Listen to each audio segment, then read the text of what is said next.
말씀은 이제 이스라엘의 회복에 대한 말씀이 계속 이제 이어지는데 23절에서 말씀하시는 것을 보면 내가 그 사로잡힌 자를 돌아오게 할 때에라고 말씀을 합니다. 이스라엘 백성들이 죄 때문에 포로로 잡혀가게 하셨던 하나님이 이제 돌아오게 하신다. 그러니까 잡혀가는 것도 하나님께서 하신 일이요, 돌아오게 하시는 것도 하나님의 하시는 일이다. 그 인간의 생사화복을 주관하시는 하나님이라 말씀하심이 바로 이런 하나님의 주권 속에 있습니다. 특별히 이들을 돌아오게 한다는 말씀은 하나님의 은혜와 평안이 저들에게 임한다는 말씀이기도 하죠. 오늘 아침 예배하는 여러분들에게도 하나님께서 이처럼 베푸시는 은혜와 평강이 여러분에게 넘치기를 축복합니다. 이들이 돌아오는 그 유다 땅, 그 성읍들에서 예루살렘 성이겠죠. 거기서 다시 이들이 말을 하는데 뭐를 말하느냐? 곧 의로우신 처소요, 거룩한 산이요, 여호와께서 내게 복 주시기를 원하노라라고 말한다는 거예요. 그들이 거할 곳 예루살렘, 돌아오는 곳 예루살렘은 거룩한 곳이다. 이 거룩하다는 의미는 뭡니까? 하나님이 계시는 곳이에요. 하나님이 임재하여 계시는 것을 거룩한 곳이다 했고, 또 의로운 처소요라고도 말하는데, 의로운 처소라는 말, 의인이 거하는 곳이에요. 죄인이 되어 포로로 잡혀갔던 그들이 이제는 하나님의 은혜로 다시 돌아오게 되는 것은 죄 사함이요, 하나님의 은혜와 평안이 임하니 그들이 의인이 되어 의롭다 인정받는 자들이 거하는 처소가 된다는 것이죠. 그 하나님이 거기 계시는 곳이고요. 그래서 그것을 의로운 처소다, 거룩한 곳이다라고 말씀을 하고 있는 것입니다. 특별히 여호와께서 내게 복 주시길 원하노라 해서 복을 주시는 이는 하나님이시다는 거죠. 그전에는 뭐 했어요? 우상에게 빌었어요. 이방신을 따랐어요. 섬겼어요.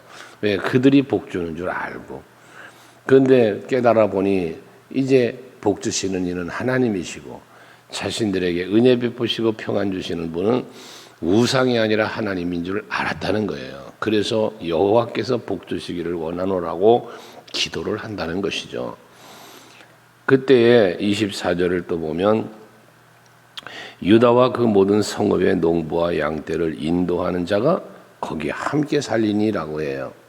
하나님께서 저들과 함께 해 주신다는 거거든요. 임마누엘이라고 말씀드렸죠. 동행한다라는 말씀도 드린 바 있습니다. 이것처럼 함께 하시는 하나님, 모세를 부르실 때도 여호수아를 후에 세우실 때도 하나님은 함께 하심하여 약속을 하시지 않았습니까? 이사야 선지자를 통하여 백성들 두려워하며 근심하고 있는 저들에게 두려워하지 말아라, 놀라지 말아라 말씀하면서 나는 네 하나님이야 하고 하시면서 내가 너와 함께하리라 라는 이 함께함을 또 약속을 하시지 않습니까? 오늘을 사는 여러분들에게도 하나님은 함께해 주심에 대한 약속이 있고요. 그리고 그 함께하심의 약속의 기본적인 언약의 성취는 바로 메시아 예수시죠. 예수 그리스도 메시아 예언을 통하여 이사야 선지자는 이사야서 7장에서 처녀가 잉태하여 아이를 낳으리니 그 이름을 임마누엘이라 하라라고 말씀을 하셨잖아요. 예수께서 이 땅에 오심이 임마누엘이었다는 것입니다. 이렇게 언제나 하나님은 우리 곁을 떠나지 아니하시고 항상 함께하고 계신다는 거죠. 여러분들의 삶의 현장에도 항상 하나님은 함께 살리니 그랬어요. 함께 살리니 떠나지 않고 계신다는 거예요. 함께 계신다는 거죠. 오늘 여러분들이 어딜 가든지 무엇을 하든지 여러분들이 머무는 곳에는 항상 하나님이 함께 계신다는 사실을 꼭 믿으시고 두려워하지 말고 근심하지 말고 평안한 삶을 살아가는 함께 하신 하나님 바라보면서 말입니다. 그런 하루가 또한 되시기를 바랍니다. 이렇게 함께하며 동행하시는 임마누엘의 하나님께서 25절 보면 함께 살리니 하면서 이는 왜 함께 사시느냐 그 말이거든요. 왜 하나님이 이들과 함께 사느냐 그 말인데 하나님이 여러분과 왜 함께 사느냐 하면 내가 그 피곤한 심령을 상쾌하게 하며 모든 연약한 심령을 만족하게 하였음이라 라고 말씀을 해요. 피곤한 심령을 상쾌하게. 여러분, 심령이 피곤하고 조금 마음이 상하고 힘들 때 하나님이 함께 하심을 생각하고 그 함께 하신 하나님과 동행하면 마음이 상쾌해지는 거예요. 때로는 한숨을 지어야 할 때가 있어요. 때로는 마음이 힘들어질 때가 있죠. 근데 그때에 상쾌해지는 비결, 함께 계신 하나님을 바라보는 거예요. 생각하는 거예요. 그 골로새서 3장에 보면 바울은 골로새 교인들에게 권면하면서 너희는 위의 것을 생각하라. 또 위의 것을 찾아라. 이래 말씀을 합니다. 여기서 말하는 위의 것은 하나님 나라죠. 당연히. 빌립보서에서 말하는 부름의 상이 나를 기다리고 있는 바로 하나님 나라고요. 나를 부르시고 동행해 주시는 그 예수 그리스도를 표대로 삼아 걸어간다. 그렇게 말씀을 했던 것처럼 달려간다라고 말씀한 것처럼 바로 우리의 심령은 상쾌해지려면 여호와를 바라보고 예수를 의지할 때 가능하다 그 말이에요. 여러분 마음에 상쾌함은 기쁨 아니겠어요? 그리고 모든 연약한 심령을 만족하게 한다라고 했습니다. 연약한 심령. 내 힘으로 어찌할 수 없어서 나약해지는 심령이거든요. 그것은 결국 어제 포기에 대한 말씀도 강사 목사님 와서 하셨지만 우리가 조금만 힘들면 좌절하고 낙심하고 두려워하고 불평하고 이게 연약한 심령이에요. 여러분의 심령이 연약한 심령이 되지 않고 강하고 담대한 믿음의 심령이 되어야 하는 거죠. 그렇게 될 때 거기에 만족이 있다 그랬어요. 이 만족은 뭐예요? 부족함이 없는 거예요. 우리는 무언가 부족하다 생각할 때 약해지는 거거든요. 돈이 좀 없어요? 그것 때문에 약해져요. 권세가 좀 없어요? 약해져요. 건강이 없어요? 약해져요. 뭔가 부족하다 생각할 때 약해지는 거예요. 마음이 약해지고 모든 게 약해져요. 생각부터가 약해져요. 하지만 약해지지 않기를 하나님은 요구하고 계시는데 그 약해지지 않게 해주시고 앞에 상쾌하게도 마찬가지지만 약해지지 않게 하시기 위해서 뭐한다? 만족을 주신다는 말에 부족함이 없게 해주신다는 거예요. 그러니까 여호수아야 강해라 담대해라. 내가 너와 함께하마. 이런 말씀을 주는 거 아닙니까? 늘 말했지만 요셉이 노예의 신분으로 팔려갔지만 함께 하시는 하나님 때문에 그가 하는 모든 범사가 다 형통케 하셨다는 거야 하나님이. 그러니 신분은 노예고 삶은 고달팠을지 모르나 그 마음은 상쾌하고 그리고 부족함이 없는 만족함의 삶을 살 수 있었을 거라는 거죠. 다윗도 함께 하심에 대한 약속 그 말씀이 있으니까 그는 연약한 자였잖아요. 양치는 목동이었고 하나님 앞에서 사무엘을 통하여 기름을 부음받아 왕이 될 것이라는 약속을 받았지만 그러나 그의 신부 그렇다고 해서 왕이 바로 된 게 아니잖아요. 그의 신부는 계속 목동이었어요. 그리고 왕이 되어서도 그는 연약한 자였기에 여부스 족속과의 첫 전쟁에서 비하당하는 오죽하면 다윗을 못 올라와. 올라와 봐야 우리 가운데 절름발이나 앞 못 보는 맹인이라도 저 다윗은 이길 수 있어라고 무시당하는 그런 존재였단 말이죠. 그런데 하나님이 다윗과 함께 하시니 그가 어떻게 돼요? 점점 강성한 자가 되었다라고 사무엘하 5장 10절은 말하고 있지 않습니까? 이게 함께 하시는 하나님이 주시는 은혜예요. 여호와가 목자가 되시니까 내게 부족함이 없으리로다 시편 23편에 말하는 것처럼 하나님이 나와 함께 하시고 하나님이 나와 동행하시니 내게 부족함이 없어요. 푸른 초장 쉴 만한 물가로 물 인도하시고요. 거기 그 말씀도 그렇잖아요. 내가 머물고 있는 현장이 푸른 초장 쉴 만한 물가가 아니에요. 지금 목자 되신 여호와가 푸른 초장 쉴 만한 물가로 인도에 가실 거예요. 그것 때문에 부족함이 없으리로다는 고백을 하는 거예요. 그러니까 여러분들이 하나님 앞에 우리가 믿음을 갖고 살 때 하나님이 나와 함께하며 나를 도와주시면 모든 범사가 잘 될 걸 믿는 믿음, 이 믿음이 부족함이 없는 심령이 되게 하시는 거예요. 지금 현실을 누리고 있는 게 아니라고요. 오죽하면 사명의 음침한 골짜기를 다닐지라도 라는 말씀을 합니까? 어쩌면 그는 푸른 풀밭과 실만한 물가에 있는 것이 아니라 사망의 음침한 골짜기에 있는 상황으로도 보이죠. 하지만 두렵지 않다는 거예요. 주의 막대기와 지팡이와 막대기가 나를 안위하시기 때문에, 그분이 나를 푸른 풀밭 실만한 물가로 인도하실 것이기 때문에 그는 부족함이 없다는 고백을 하고 있다는 것입니다. 늘 다윗은 쫓겨다녔고 죽음의 위기에 빠졌고 이런 삶을 살았잖아요. 하지만 그런 상황에서도 언제나 함께 계시는 하나님을 그는 바라봤고 의지했기 때문에 여호와는 나의 힘이시고 나의 피할 바위시고 나의 요새시고 등등으로 표현을 했기에 그는 거친 광야의 숲을 속에 가서 숨어서도 또 바위굴 속에 숨어서도 하나님을 찾았고 바라고 기도했잖아요. 그래서 그는 상쾌했고 만족한 삶을 살았던 것처럼 오늘 예배하시는 여러분들도 하나님이 함께 하심을 믿으시면서 모든 문제를 해결해 주시고 평안을 주시는 하나님, 그래서 내 마음에 상쾌함과 만족을 주시는 그 하나님을 바라보고 동행하는 하루가 되셔야 합니다. 27절에는 보라 내가 사람의 씨와 짐승의 씨를 이스라엘 집과 유다 집에 뿌릴 날이 이르리니라고 해요.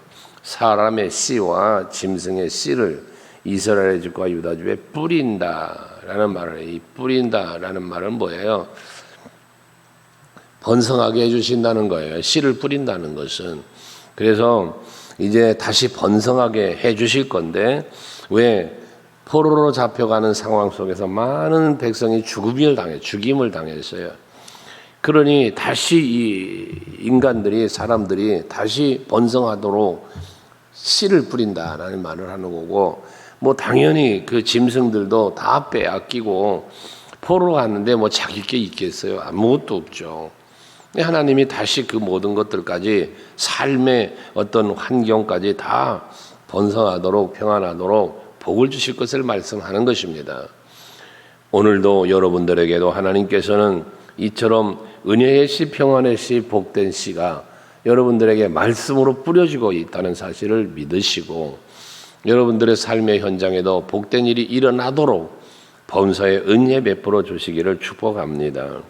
그러면서 28절 이렇게 씨를 뿌린다는 말씀과 더불어서 깨어서 그들을 뿌리 뽑으며 무너뜨리며 전복하며 멸망시키며 괴롭게 하던 것과 같이라고 그래요.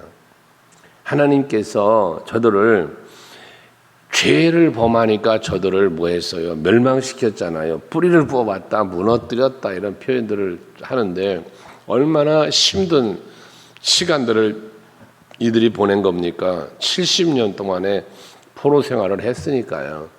근데 그렇게 하셨던 것처럼 이제는 하나님이 깨어서 그들을 세우며 심으리라 라고 말씀하고 있습니다. 죄에 대해서 징벌하셨던 하나님께서 이젠 저들을 다시 세우시는, 여기서 세운다라고 하는 것은 새롭게 하시는 거예요. 새롭게 하셔서 이제는 하나님이 심으시는데 이런 심으심은 뭐냐? 견고함이에요. 다시 뽑히지 않는, 다시 꺾이지 않는 이런 은혜를 베푸시겠다는 것이거든요. 그래서 결국은 이런 회복의 땅은 앞에 말한 의로운 처소요, 거룩한 산이요 라고 말씀한 것처럼 이제 우리들이 다시 세움을 입고 다시 회복될 수 있는 이 회복의 처소는 바로 영원한 하나님의 나라임을 말씀하고 있다는 것이죠. 여러분들에게 그렇게 세워주시고 다시 심으시면서 번성하도록 회복시키시는 은혜가 반드시 임할 거예요.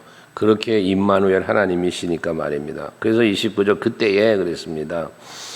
이렇게 하나님이 다시 회복시키시고 새롭게 하셔서 치유와 회복이 있는 번성이 있는 그런 은혜를 베푸실 때이죠. 그때에 그들이 말하기를 다시는 아버지가 신포도를 먹었으므로 아들들의 이가 시다 하지 아니하겠고 라는 말을 해요. 이게 뭐냐면 조상의 죄 때문에 자손이 그 벌을 받는 이런 일은 없다는 이야기를 하는 거예요. 사실 모든 죄와 또 이것은 그 뒤에 이제 이 30절에 그러지만 신포도를 먹는 자마다 그의 이가 신 것 같이 누구나 자기 죄악으로 말미암아 죽으리라 그래요. 이 신포도를 먹으면 먹는 사람이 이가 실이지 아버지가 신포도를 먹었다고 아들이 이가 신 거는 아니잖아요. 이런 비유거든요. 그러니까 선지자를 보내면서 하나님께서 늘 말씀하신 게 뭐예요? 너희 조상들이 섬겼던 우상, 그 우상을 섬김으로 너희 조상들이 멸망당하고 그런 하나님의 책망을 받았는데 너희들은 그러지 말아라 라는 거잖아요. 그러니까 우리들 자기 자신의 개인적인 하나님과의 관계를 잘 살피고 그 관계를 바르게 갖기 위한 애씀이 항상 있어야 된다는 거예요. 그리고 반대로 마찬가지예요. 조상이 예수를 잘 믿었기 때문에 내가 복을 받는다. 여러분 그런 것도 여러분 아니에요. 내가 예수를 믿어야죠. 아무리 아버지가 잘 믿어도 내가 믿지 않으면 안 되는 거예요. 그래서 그 시편 77편인가요? 보면 그러죠. 내가 내 입으로라는 말을 해요. 내가 내 입으로 여호와께 간구하리니 그게 응답이 내게 오는 거죠. 예레미야서 우리가 뒤에 묵상하겠지만 33절에 보면 너는 내게 부르짖어라 그러잖아요. 그 우리는 내가 부르짖어야 돼요. 내가 하나님께 바르게 살아야 돼요. 그래야 내가 복을 받는 거예요. 이런 내가 주인공이 된 이게 자존감이라는 표현도 우리가 하는 거 아닙니까?